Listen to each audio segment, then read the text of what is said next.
we're recording. All right, I turned a ton of the options down to hopefully reduce the video size. I've got it on like 15 FPS and like really low resolution and all kinds of stuff. So what's going on? Short. I'm a really long-winded person. I'll try to keep it short. Miguel had the bright idea that we were going to try to team drive this load and deliver it a day early and see if the receiver would take it a day early and see if I could possibly get out of training a day early. I think there were other motivations other than just trying to get me out of training a day early. He had a light week last week. He didn't get as many miles as he wanted, and he was stressed out about his finances because of it. And I think that he was just using that as an excuse to talk me into team driving. And he was hoping that he would basically be able to run like a team while I was on the truck these last few days and be able to make up for his short miles last week. But that's the type of manipulative person he is that he's always saying that he's doing shit for me. And stuff like that, but it's usually for him. But that plan didn't work out. We ran our asses off yesterday, and the receiver told us no, they wouldn't take us early, which is not unusual for a distribution center. They have things they typically have things booked out a week, several days to a week beforehand. So they can't really squeeze people in unless somebody cancels a load, and that's not really that common. But so yeah, we got here early, so I get to set in Denver. I'm setting at a fucking Planet. No, it's a 24-hour fitness, and he's working out right now. And I'm just sitting in the damn truck. In a car. We're taking up 4 car spaces, parking in the, a car lot. He dropped the trailer at the receiver, and we bobtailed over here. So at least we don't have a trailer. It would have been a real pain in the ass getting here with a trailer. These are some of the things that really annoy me. Like, there's so many things that he does that I don't like, and I would not do. I will not do when I get my own truck. I hate driving these trucks into areas where they're not supposed to be. Like a Planet Fitness parking lot. There's no truck parking here. I don't like being here. And usually he parks here, and then I'm the one that has to drive it out. There have been a few times that I refused. I don't like driving in these areas where we're not supposed to be. People will glare at us and stuff like that. It's like, what the fuck are you doing here with that truck? Shit like that. And when you're trying to pull out, and people are looking at you like, what the hell are you doing? Like, you're blocking the whole roadway and stuff like that. But he's like your typical truck driver that's been doing it for several years. They get to the point where they just don't give a shit. They'll do things like, he parks illegally all the time, goes into places that he's not supposed to be in. We've been on roads that clearly state no vehicles over 8 tons or whatever, and we're over 8 tons, and we're driving on those damn roads. And then a truck stops, he'll park in the fire lane and stuff. He has a bad ankle, so he doesn't like to park very far away from wherever he's going. So he will, he's one of those fuel island people that he'll just park at the fucking fuel island and shit. I just hate being in the truck with him when he does that shit, because it's basically me doing that, and people are shaking their heads at us and stuff and glaring at us, and anyway, I'll stop ranting about that. I just can't wait to get out of this fucking truck. There's so much shit that goes on in here that it gets on my damn nerves. But that didn't work out, so we're going to be delivering tomorrow, Tuesday, at 7 a.m. is our appointment.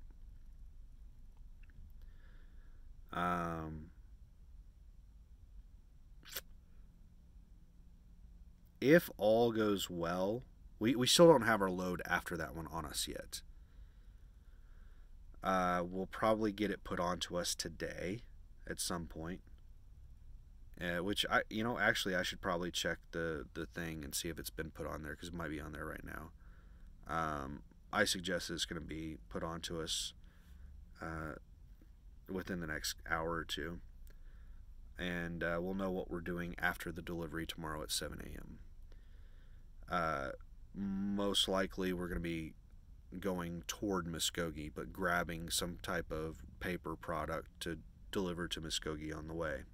So we'll maybe go to Kansas City or Wichita Falls. There's a paper plant in, is it Wichita? No, it's Hutchins, Kansas, or Hutchinson, Kansas, I think. There's a recycled paper plant there. Maybe we'll hit up that place and take recycled paper from there to Muskogee. And then from Muskogee, he goes to Dallas. But he's going to get routed from Muskogee to Van Buren and then Dallas to drop me off at Van Buren. So basically, when we leave here tomorrow morning, we're going to be going to Van Buren via, a couple of other places. We may deadhead straight to Muskogee, which he does a lot of deadheading, like 600-mile deadheads. He'll probably do at least one of those a week. That's not like uncalled for him. So the way I calculate it is I'm going to get to the hotel in Van Buren, which he said he always drops students off at the hotel, because you have to get your 10 hours off duty before you can do your drive test. So you have to go to the hotel to get your 10 hours off. I suspect that I'm going to get to the hotel late Wednesday night, early Thursday morning. I don't see how it can be much earlier than Wednesday night. I maybe I could get there like 7 or 8 p.m. Wednesday night if everything goes really, really smooth.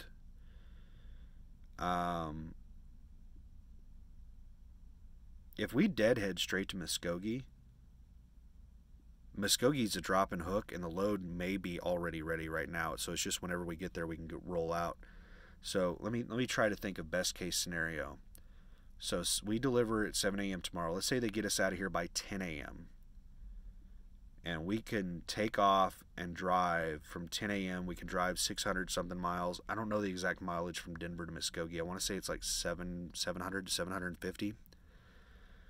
What we'll probably do is we'll drive our full 600 or so, 600 something miles, which would take us, like, let's say 12 hours. So if we leave at 10 a.m., that'd be 10 p.m., then we'll take 10 hours off duty, so that'd be 8 a.m. At 8 a.m., we'll probably be about 2 or 3 hours away from Muskogee. So this would be 8 a.m. Wednesday morning. So we drive to Muskogee, get there by about 11, get out of there by about noon, because it's real quick turnaround in Muskogee. And then from Muskogee to Van Buren is only like 3 or 4 hours. So yeah, I could potentially be at the hotel by like 3 or 4, 5 o'clock in the afternoon in Van Buren on Wednesday. If we deadhead, if we don't have a load, basically after this one, and if our next load is Muskogee, if we just go straight to Muskogee, maybe, potentially. But we're more than likely going to have a load, which is going to take several more hours. Because we'll have to, go to Kansas City before Muskogee, or Hutchinson, Kansas before Muskogee, or something like that, and we'll have to deal with load times and stuff. So, absolute best case scenario that I can think of is I'll be in Van Buren 3 or 4 o'clock Wednesday afternoon. A more likely scenario, I'll be there around midnight Wednesday night or Thursday morning.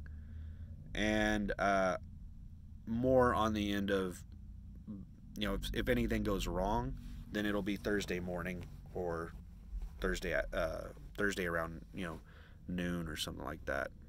Thursday afternoon, we'd have to have a breakdown or something for it to be that bad. But yeah, that's what's going on right now. I can't wait to get off this fucking truck. There's so many reasons. Monetarily, I make nothing on this truck. Like, the cost to live out on the road is really high. I don't have room to store food on this truck, so I have to, all of my food I'm buying out of a truck stop. All of my drinks I'm buying out of a truck stop. Drinks are the big one, because every drink is like $2 minimum. And just think about how many drinks you drink throughout the day. You know, $5 to $10 a day in just drinks is not uncommon. But okay, so whenever I get my own truck, I will be able to put food in a microwave and a refrigerator and stuff like that in here, and I can save a lot of money on, you know, the cost of eating out of a truck stop. So the $85 a day that I'm making right now is basically being eaten up by living out of truck stops. So financially, that's one of the big reasons that I can't wait to get out of training, because I make almost nothing right now. $85 a day. Whenever I get my own truck, $200 to $300 a day. Just a second. 200 plus dollars a day is much more normal. Just a second again. And we're recording again. So let's use 50 cents a mile. Like, my actual rate of pay when I get out of training is going to be 40 cents a mile with up to 6 cents per mile incentive pay. So 46 cents a mile. Plus there's like a safety and a fuel bonus and other things that I could potentially get that would get me up to, and if I drive a manual, that's another 3 cents per mile, which would get me to 49 cents a mile. But Miguel told me that there's no way that I would get assigned a manual since I trained with him on an automatic. But there's been a lot of things he's told me that has not been true. I'm actually going to request a manual just for the 3 cents a mile. And because these automatics kind of suck. But, so financially, okay, so what I was getting at is, okay, let's use 50 cents a mile. Let's say that you run 500 miles in a day. 500 miles is a pretty good average for a day. Now, you can technically, legally drive approximately 14 hours in a day.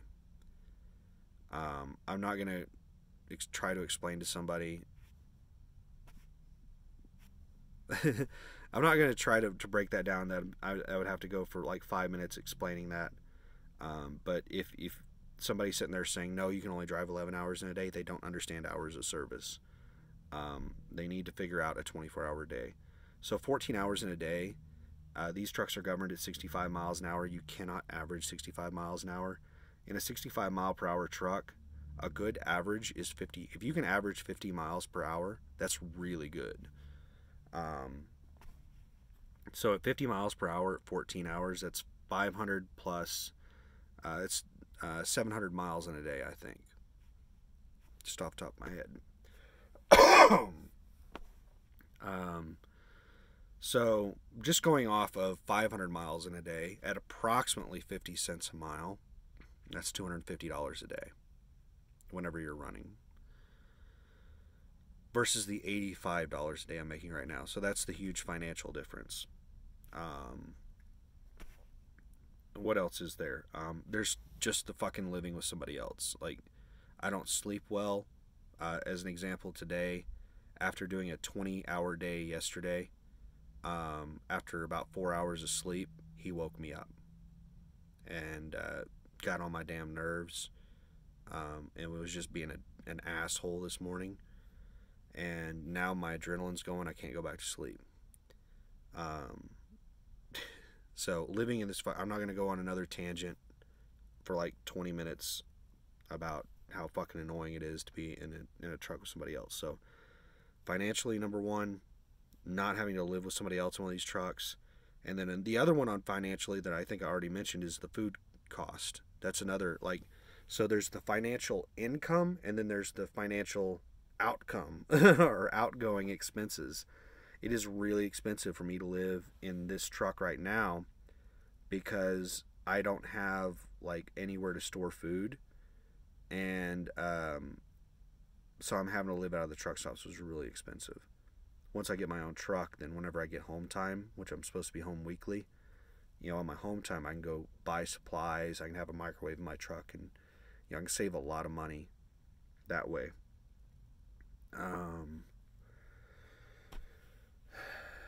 What else is there? Those are the main ones. Just the living conditions and finances. Also, I don't get any home time while I'm out here on this trainer truck. If I would have gotten a trainer that was based out of Oklahoma City, then I would get the same home time that they got.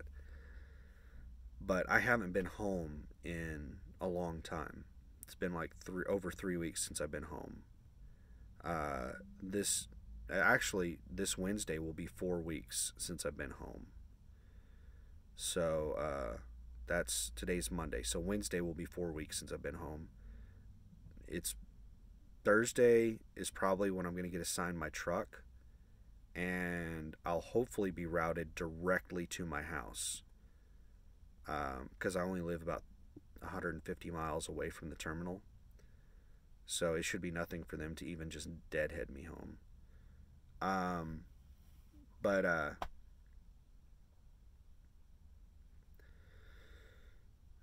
yeah,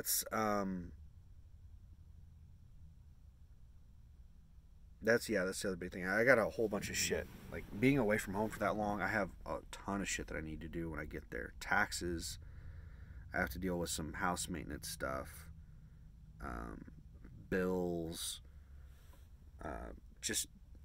There's some other things that I don't want to go into. I don't want to divulge too much personal shit. There's a whole bunch of shit that I need to do at my house. But yeah, I can't wait to get off this fucking truck. Hopefully, like, my videos have been really negative.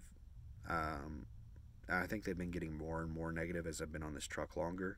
And hopefully, once I get into my own truck, the videos will become more positive.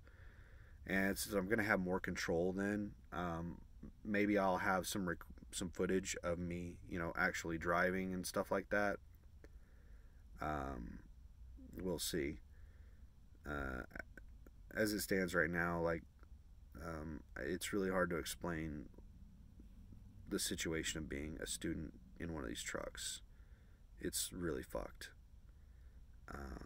It is just, I can't believe they do this kind of training. What Schneider does, and I'm regretting going into USA Truck right now. I'm thinking I should have gone to Schneider instead. What Schneider does is they have a facility where you stay in a hotel, and then throughout the week during training, you go out. They have this like massive training facility where you go out and you do backing maneuvers and all kinds of stuff, and they teach you how to do all the paperwork and logging and everything. And then after about 3 weeks of that, I think your last week of training, it's only 1 week where you go out and you do 1 or 2 loads, or 2 or 3 loads or whatever, with a trainer. And then your training is done. You don't spend a month out here living with somebody. It's just like 1 week. 1 week is tolerable. Some of these companies have you do more than a month. USA Truck has one of the shorter training periods, and a month, I'm telling you right now, is just, man, it's intolerable. Most people couldn't make it through this. I was talking with Miguel about this, and what brought the conversation up was the safety vests. I was asking him about a safety vest, and he handed me a safety vest because it was required at one of the receivers. Now, I have my own safety vest, but he handed me one. I was like, all right, cool, I'll use his. And whenever I put it away, like a couple hours later at the same receiver, I was like, I went to pick up the safety vest that he gave me, and I was like, which one's your vest and which one's the student vest? And he said, just grab any one of them. I have a ton of them back there, like 8 to 12 or something. And I was like, really? Why are you hoarding all these safety vests? And he's like, they're from students. I was like, why are you stealing student safety vests? And he said, no, they leave them here whenever they quit. So that's what sparked the conversation. I was like, well, how often do they quit? And on his truck, he said that approximately 1 in 4 students just say, screw this, I'm done. And they just get off the truck and quit completely. Not asking to move to another trainer. I'm talking about just quitting the company. I don't know how many students asked to go to a different trainer than him.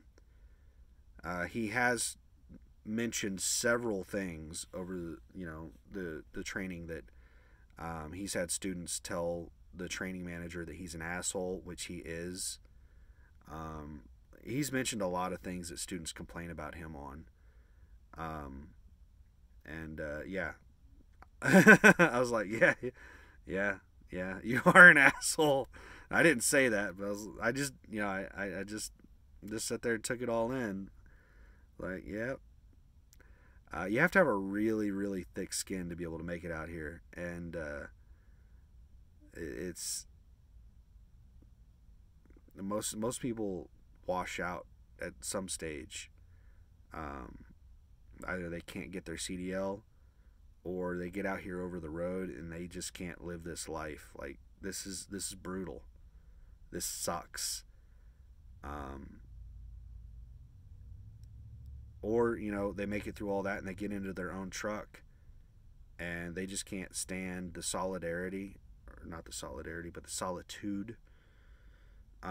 They can't stand the solitude. They can't stand the lifestyle, the living on the truck. They can't stand the work hours, whatever. There's just a huge washout rate. I forgot why I was rambling about this, what started this whole thing. But anyway, I better cut the video right about there.